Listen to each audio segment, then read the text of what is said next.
Okay. Hi, I am Pete Jones, local harvest and gardening fella. I'm doing this video on orchids to help convince people that orchids are not that difficult and they can grow pretty much anything.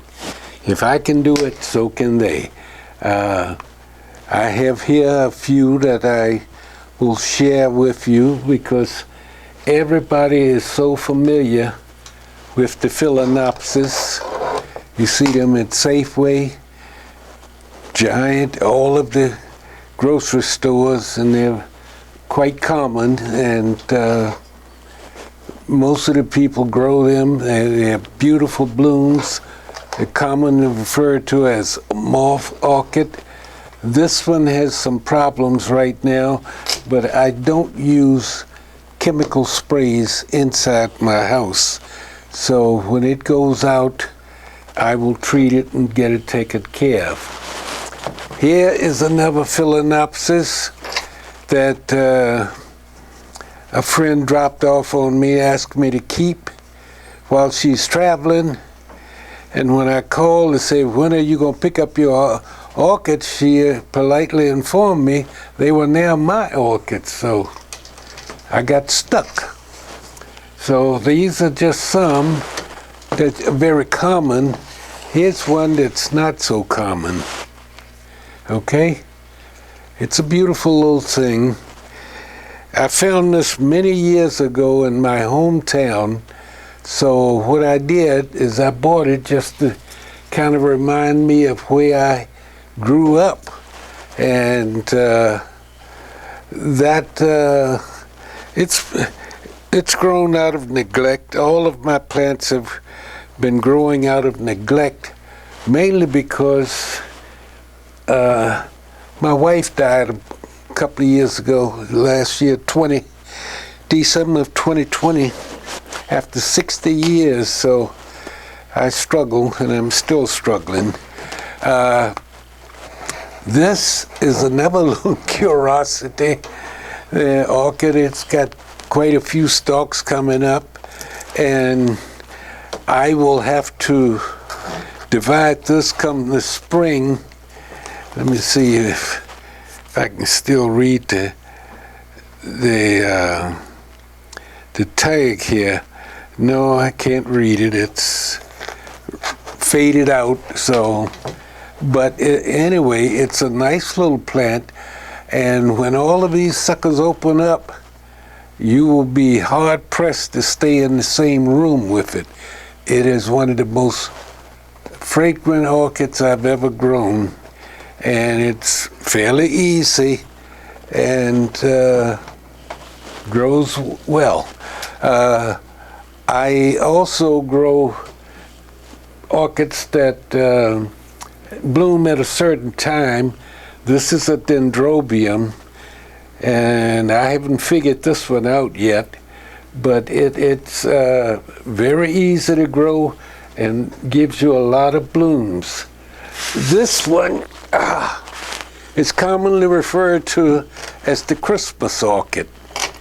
It blooms at Christmas time, December, and I've grown for a number of years. It has an outstanding bloom, and when you see it in bloom, first thing people say, I want one. Well, it grows from, it's originally from Madagascar, and it grows well and does excellent in this area.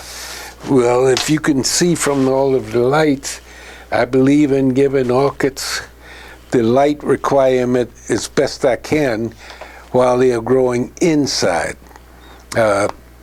Orchids in general, they are very strong, very hardy.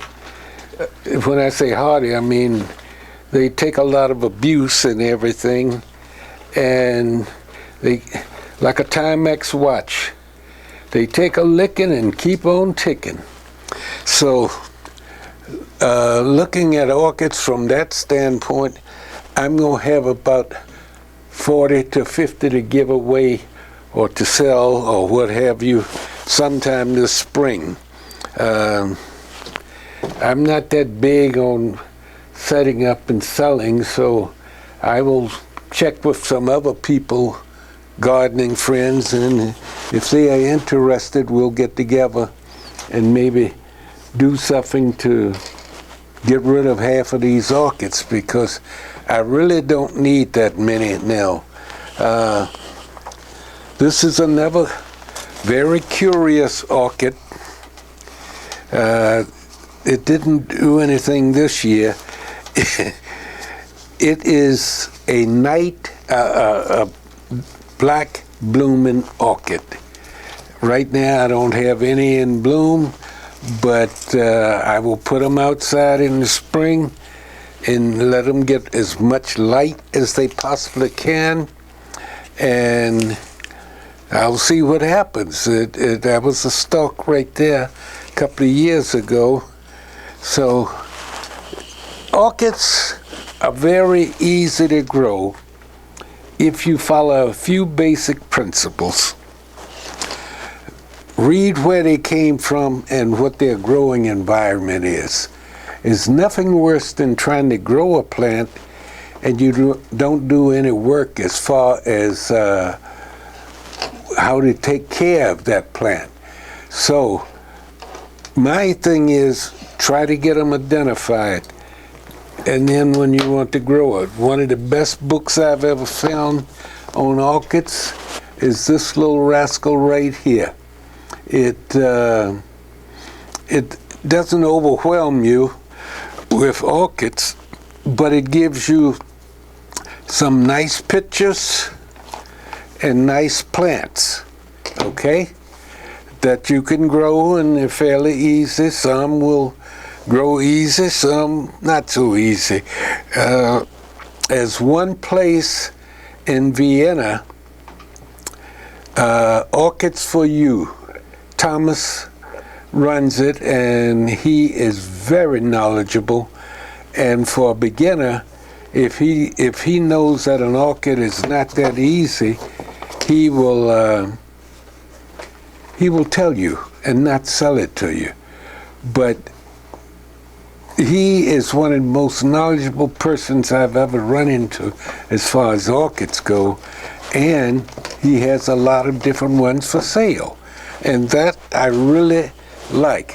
Like this one right here that you see, let me see, what is the name of it? Psychopsis.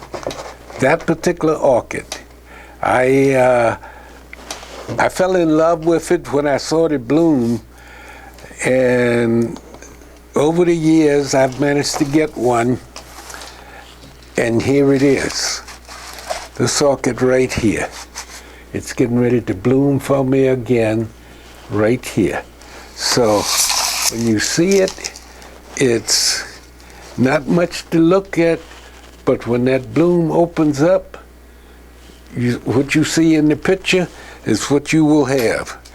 So understanding where it comes from, how it grows, and there's so much knowledge that you can have now on the web.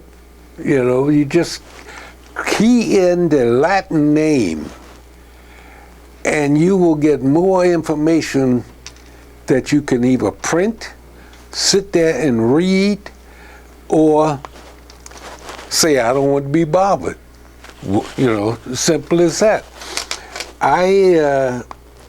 I've reached the point now, I'm 8 years old, so the way I see it is, I don't want to keep all of these because it's too much work for me.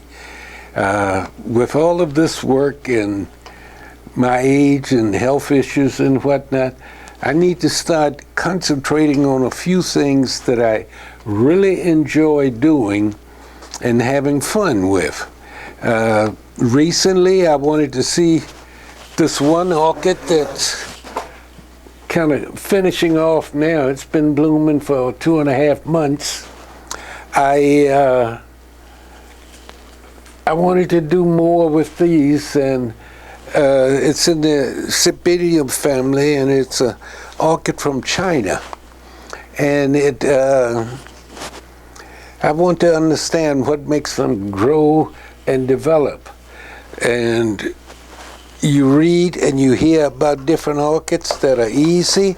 Well, they're easy when I can do it and grow them and have fun doing it. I'm not looking to put myself under a lot of stress to grow orchids. I just want to have fun and educate myself some on where they come from and what their growing habit is, humidity, moisture, and the environment. If it's a high raining area, then I know I got to provide a lot of humidity and moisture for the plant. If it's just a regular thing, like every people get the phalaenopsis, and on the instructions put 3 ice cubes on the top of it. Well, let me ask you something. If every time you feel bad, I come and pack you down full of ice, how would you respond? Not too good. What you want to do is understand what that plant really likes. Phalaenopsis like high humidity and moisture. And consequently, ice cubes on the soil are not going to do it. They grow in a bark. And this bark, let's see, I got some right here. A fir bark, not pine bark, okay? This is off of fir trees, and you could get it, orchid fir bark, and you can buy it at grocery stores sometime, or plant supply places or what have you. But it takes it forever to soak up moisture. So before I start planting anything in it, I soak it in a bucket of water for a couple of days to make sure that bark is good and wet when I get ready to plant something. And speaking of planting, and not to prove, but to show you, this is a Cattleya. A lot of people say, oh, Cattleyas are the plant to have and everything. Well, I grow them. I'm not that keen on them, mainly because when they get ready to bloom, they will bloom. The blooms are not very long-lasting, but boy, are they showy. And it's just one of these things that I got started with Cattleyas because a dear friend of mine was on his way out, and I went to visit him, and he said, well, come here, I'm going to show you something. He showed me all of the orchids that he had, and he said, take them home with you. Now, I'm standing there thinking, I don't know a darn thing about orchids, and he's telling me to take them home, and I know he's definitely ill, so I couldn't say no. So I went on a steep curve of learning. One of the things that I wanted to show you is, you see these right here, these are very live, active growing roots. The stuff over here like this, it's dead. You don't need it anymore. And you eliminate it because you don't know if that has some kind of insect or fungus in it.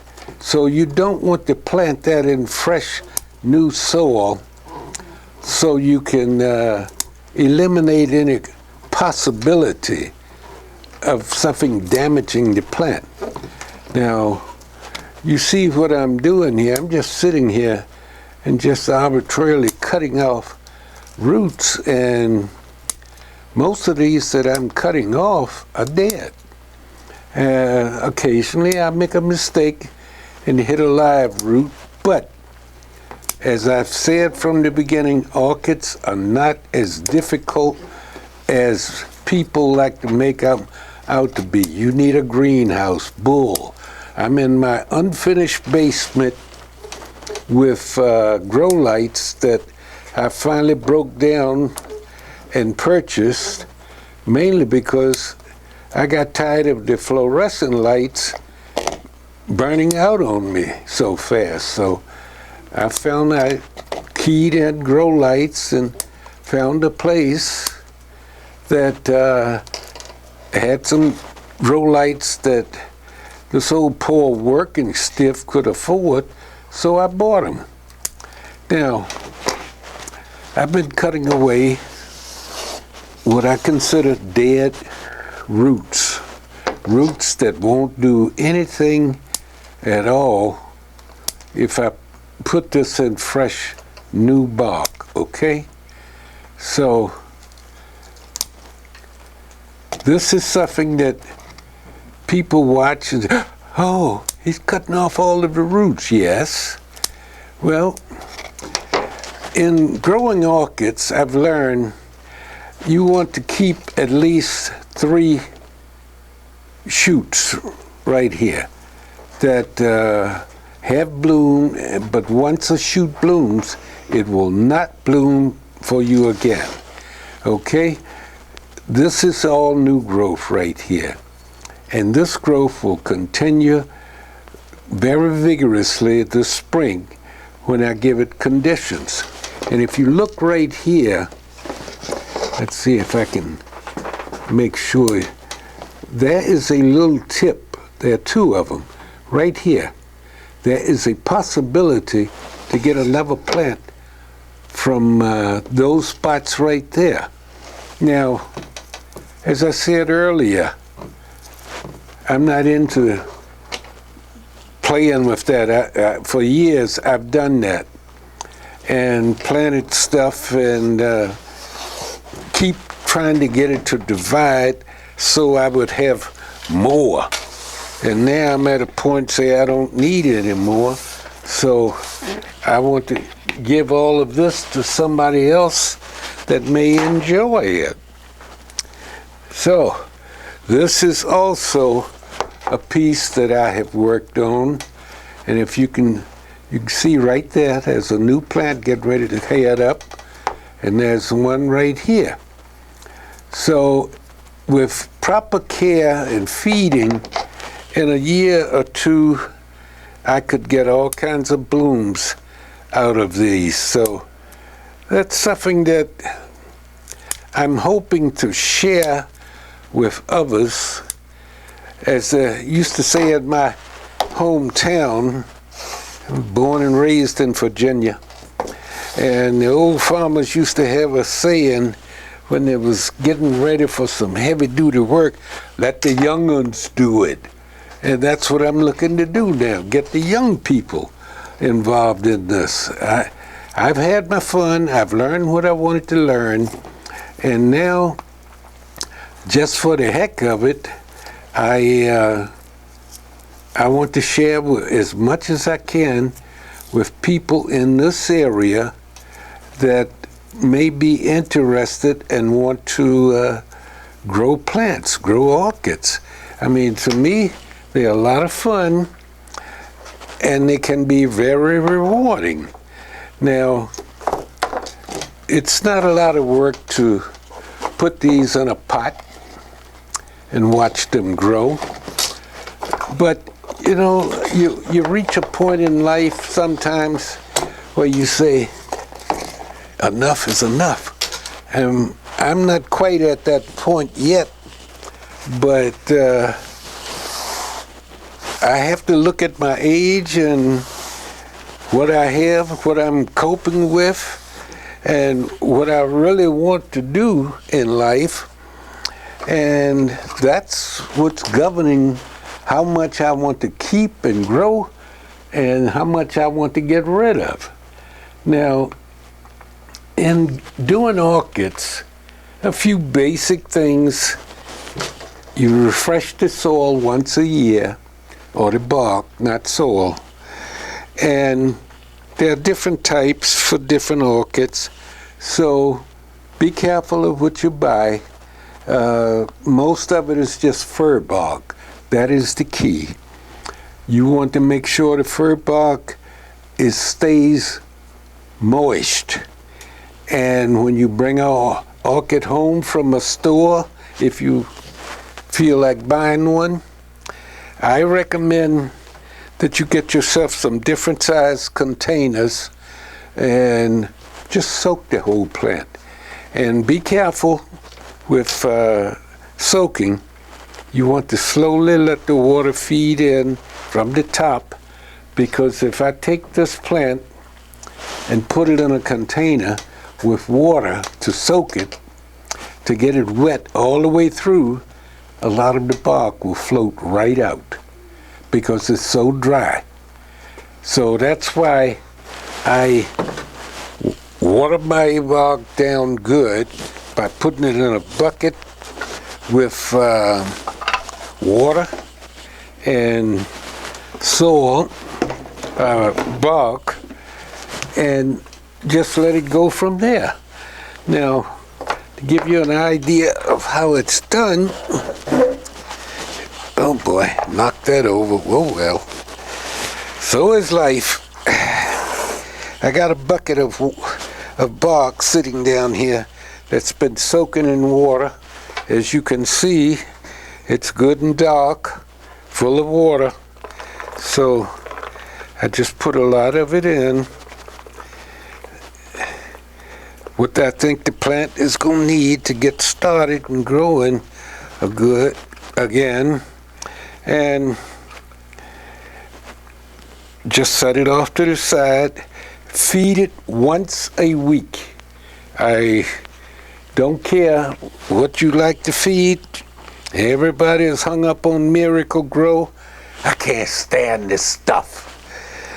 It's got too much salt in it. I never studied chemistry, but nowadays I have learned to say, whoa, Mother Nature doesn't give them salt, so why should I? And consequently, I get it potted up, and that's what it looks like, okay? To say I'm going to give away and get rid of a lot of orchids, these are some that I have already potted earlier this year. So yes, I got tons of them, and yes, I want to get rid of a lot of them and do things that I enjoy and have time for in life. Now, I will, so you can see and not wonder what I'm doing. There is the bucket of wet bark, and what I do is just reach my hand down in and grab some and just start filling up the pot. And orchids are nice in that you don't have to put them in a bigger pot. Too many people, the first thing they want to do is get a bigger pot. That's the worst thing you can do for most houseplants and orchids, bonsai trees, which I will talk about in another time, is grab a bigger pot. No. I've had back surgery 3 times, so I'm always looking at a weight situation. And from bonsai, I have learned that if you prune roots, you stimulate something in the plant that says, hey, I have to replace what was cut off. And although I like to cook, but I use shish kebab sticks for something else these days. So that's planted. Now I will get some food for it in a few days for the 2 of them. and we'll go from there. But for right now, that's basically all you need to do with your orchids. It's not that difficult. Most people say, I tried an orchid and it didn't live. Well, did you stop and think of what is it that you didn't do for the plant?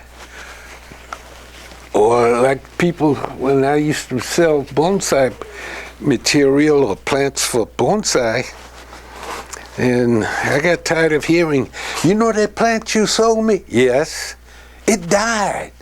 Well, folks, don't tell me. Stop and think about what is it that I didn't do. And people, oh, I feed once a month. Feed every week if you want blooms, okay? Feed, just cut the strength that you're giving it down and feed more often.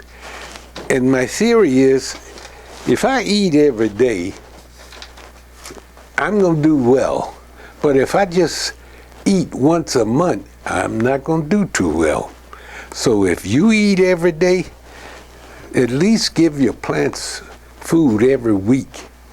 It won't kill them. If you're doing orchids, it will encourage them to bloom and grow and get as healthy as possible.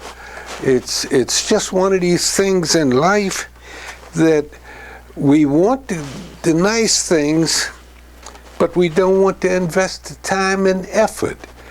Hence, when it goes wrong, we look for someone else to blame and not blame ourselves.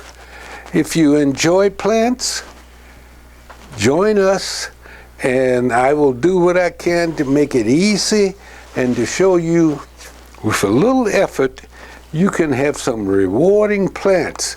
And that's all I'm trying to do, is to share with you what I have learned for the last 40 years through trial and error, and asking a lot of people and following advice. But I also want to research and do my own thing, because if I'm following somebody else's theory or what they say, how much have they learned? Are they really the guru on this particular plant, or they're saying something to impress you? So, you got to look at it like that. Teach yourself. And I tell people all the time, look, we learn to grow tulips and daisies in kindergarten. Please don't become an adult and all of a sudden you can't do a thing, Remember your kindergarten days. You drew a picture, fine. Now you got the computer. You can key in the name, get a ton of information, and keep this in mind. The people providing you the information do not live in your house, okay? So you figure out what your environment is, and you adjust according to the plant. Plants will adjust, they'll meet you halfway. Once they get into an environment, it'll give them a couple of weeks to get into what they like and to adjust to what you will provide. And then, get out there and just give your hand a try and see where you can go with these plants, okay? It's rewarding. It's been very rewarding for me, and I can only share with you what I have learned through trial and error, and hopefully you can come back one day and say, look, this is what I've learned. Or don't throw out these broad statements, or just put ice cubes on it. And look at it from the standpoint of, does Mother Nature put ice cubes on orchids? No. What does she do for orchids where they grow naturally? That's the type of information we want. We don't want somebody thinking, oh, I know and I'm going to show everybody what I know. Well, the old fella that I used to work with said, you know, in life, people have a tendency to want to be the big shot. And he used to have a saying, it is better to be thought a fool than to open your mouth and erase all doubt. Okay? I've learned to listen to people that know what they're talking about, but the minute I realize they are full of hot air, I said to myself, hey, I don't need this. Let me go home and do my own reading and research and find out what's going on. That way, if I have, I will ask an intelligent question and hopefully get an intelligent answer. If I don't, then I'm going to move on and keep searching. And that's what has led me to, as you can see from behind me, just a few orchids, you know, a few, and I'm hoping that most of them will say, goodbye, it was nice, thank you for all of your help, later in May, June. But for right now, think about it. And if you really are interested in something new, different, and unique to a unique plant, I would suggest give Orchids for You a visit. They are open. It's not a big fancy store. It's a townhouse type setup that's turned into a little shop. And I have yet to find somebody that visited him to come back and say, man, that place ain't nothing. He has quite a selection. I've often wondered, where is he getting all this stuff from? But I'm just happy that he will share with me, sell me a plant, and help me to keep that plant alive.